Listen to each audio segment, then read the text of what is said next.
कक्षा 10 विज्ञान physics. Heading वायुमंडलीय अपवर्तन। वायुमंडल में अलग अलग प्रकाशीय घनत्व वाले वायु स्तर होते हैं।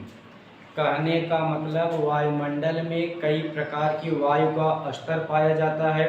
कहीं वायु का स्तर ठंडा तो कहीं वायु का स्तर गर्म होता है। कई स्तर पाए जाते हैं। जब इसमें प्रकाश की किरणें पड़ती हैं या जब इसमें से प्रकाश गुजरता है तो वह अपने मार्ग से थोड़ा विचलित हो जाता है। जब प्रकाश की किरणें वायु के विभिन्न परतों से होकर आगे बढ़ता है तो अपने मार्ग से थोड़ा विचलित हो जाता है, हट जाता है। इस घटना को वायुमंडलीय अपवर्तन कहते हैं। इस घटना को वायुमंडलीय अपवर्तन कहते हैं। इसे छोटे शब्दों में ऐसे कह सकते हैं, प्रकाश की किरणें वायु के विभिन्न माध्यमों से होते हुए अपने मार्ग से थोड़ा विचलित हो जाती हैं, जिसे वायुमंडलीय अपवर्तन कहते हैं। वायुमंडलीय अपवर्तन के कई उदाहरण हैं, जिसमें से नंबर 1 है तारों का टिमटिमाना। तारे वायुमंडलीय अपवर्तन के कारण टिमटिमाते हुए प्रतीत होते हैं। यह पृथ्वी है, बहुत ऊंचाई पर तारे हैं। यहाँ जब इनका प्रकाश यहाँ पृथ्वी पर आता है तो वायु की कई परतों से होकर गुजरता है।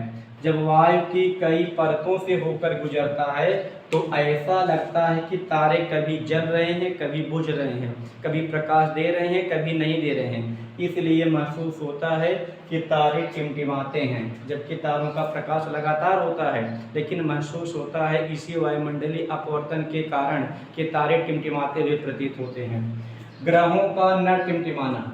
चूँकि तारे बहुत दूर होते हैं इसलिए टिमटिमाता हुआ प्रतीत होते हैं, लेकिन ग्रह पृथ्वी से बहुत दूर नहीं होते, इसलिए इसमें वायुमंडल की परतों में विक्षोभ नहीं होता, इसलिए ग्रह टिमटिमाते हुए नहीं प्रतीत होते।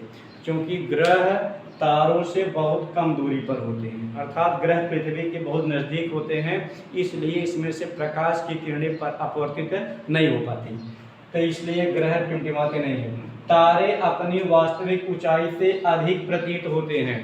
तारा जितने ऊंचाई पर है ऐसा लगता है कि वह उससे ज़्यादा ऊंचाई पर है। क्यों? क्योंकि जब प्रकाश की किरणें वायु के विभिन्न परतों से होकर प्रवेश करती है, आगे बढ़ती है, तो ऐसा होता है कि इसकी दूरी लगातार बढ़ती जा रही है, इसीलिए तारे अपनी ऊंचाई से अधिक दूरी पर प्रतीत होते हैं। वायुमंडलीय अपवर्तन में वायुमंडल में जब प्रकाश पहुंचता है या प्रकाश प्रवेश करता है तो वायु की कई परतों से वह होकर गुजरता है, जिससे वह हल्का सा विचलित हो जाता है।